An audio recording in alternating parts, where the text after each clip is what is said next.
नमस्कार मित्रांनो, स्वागत आहे तुमचं गौतम वल्वी ऑफिशियल या यूट्यूब चॅनेलमध्ये. मित्रांनो, पाहू शकता कालपर्यंत हे कोरडे पडलेले नदी नाले आज पावसाच्या पाण्याने भरभरून वाहत आहे.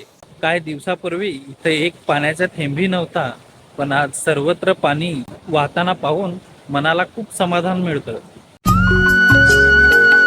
निसर्गाने आपलं सुंदर रूप दाखवायला पुन्हा सुरुवात केलेली आहे. मित्रांनो, जून महिना संपत आला होता, पण पावसाचा काही पत्ताच नव्हता. त्यामुळे शेतकरी राजा जो आहे तो आकाशाकडे डोळे लावून बसला होता. पाऊस आज पडेल, उद्या पडेल, पण पावसाचा काहीच पत्ता नव्हता. तशी असा प्रत्येकाच्या मनात होती. दिवसामागून दिवस जात होते, पण पाऊस मात्र येत नव्हता. त्यामुळे एकच मनात प्रश्न येत होता, पेरणी करू की काही दिवस थांबू. कारण पेरणी ही घाईघाईत करता येत नाही.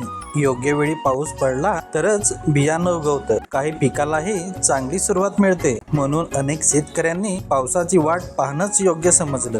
जून महिना संपता संपता पावसाने जोरदार हजेरी लावलेली आहे. उशीर का होईना, पण या पावसामुळे शेतकऱ्याच्या चेहऱ्यावर पुन्हा आशा दिसू लागली आहे. आता शेतात राबात पुन्हा हालचाली सुरू झालेले दिसते. कुठे नांगरणी, कुठे पेरणी, कुठे शेतात पाणी साचायला सुरुवात झालेली आहे.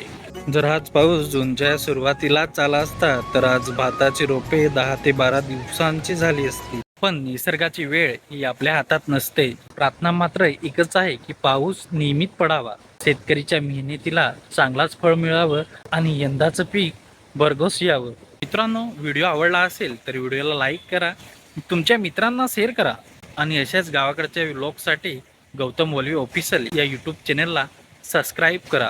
मी गौतम वल्वी, पुन्हा भेटू एका नवीन व्लॉगमध्ये. तोपर्यंत तुमची स्वतःची काळजी घ्या, आनंदित राहा. जय आदिवासी, जय जोहार.